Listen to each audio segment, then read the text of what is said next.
Hello guys, ഈ വീഡിയോയിൽ നമ്മൾ നോക്കാൻ പോകുന്നത് അമീർ ഖാന്റെ വേൾഡ് വൈഡ് ബോക്സ് ഓഫീസിൽ ഏറ്റവും കൂടുതൽ കളക്ഷൻ നേടിയ കുറച്ച് ചിത്രങ്ങൾ ഏതൊക്കെയാണ്. അപ്പോൾ നമുക്ക് വീഡിയോയിലേക്ക് കിടക്കാം.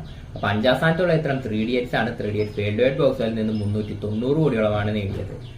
4ാം സ്ഥാനത്തുള്ള ചിത്രം ധൂം 3 ആണ്. ധൂം 3 വേൾഡ് വൈഡ് ബോക്സ് ഓഫീസിൽ നിന്നും 550 കോടിയോളമാണ് നേടിയത്. 3ാം സ്ഥാനത്തുള്ള ചിത്രം PK ആണ്. PK വേൾഡ് വൈഡ് ബോക്സ് ഓഫീസിൽ നിന്നും 750 കോടിയോളം നേടിയിരുന്നു. 2ാം സ്ഥാനത്തുള്ള ചിത്രം സീക്രട്ട് സൂപ്പർ സ്റ്റാർ ആണ്. ഇത് അമീർ ഖാൻ പ്രൊഡ്യൂസറും അതുപോലെ തന്നെ ക്യാമിയോ റോളാണ് വന്നത്. ഈ സിനിമയുടെ കളക്ഷൻ കൂടുതലായിട്ട് കിട്ടിയത് ചൈനയിൽ നിന്നാണ്. അമീർ ഖാന്റെ മിക്ക പടങ്ങളുടെയും കളക്ഷൻ ചൈനയിൽ നിന്നായിരിക്കും കൂടുതൽ കിട്ടുന്നത്. അപ്പോൾ secret super star world wide box ഓഫീസിൽ ഏറ്റവും കൂടുതൽ കളക്ഷൻ നേടിയ ചിത്രങ്ങളുടെ ലിസ്റ്റിൽ 2ാം സ്ഥാനത്താണ് അമീർ ഖാന്റെ secret super star world wide box ഓഫീസിൽ 800 കോടിക്ക് മുകളിൽ നേടി. 1ാം സ്ഥാനത്തുള്ള ചിത്രം ഡങ്കലാണ്. ഡങ്കൽ വേൾഡ് വൈഡ് ബോക്സ് ഓഫീസിൽ ഏകദേശം 2000 കോടി രൂപയാണ് നേടിയത്. ഇതിൽ 1400 കോടിയോളം കളക്ഷനും ചൈനയിൽ നിന്നാണ് നേടിയത്. ഈ 5 ചിത്രങ്ങളാണ് അമീർ ഖാന്റെ കരിയറിൽ ഏറ്റവും കൂടുതൽ കളക്ഷൻ നേടിയ ചിത്രങ്ങൾ. Dangal, secret super star, PK, Dhoom 3, 3 ഇതിൽ നിങ്ങൾക്ക് ഏറ്റവും ഇഷ്ടപ്പെട്ട ചിത്രം ഏതാണെന്ന് കമന്റ് ചെയ്യും.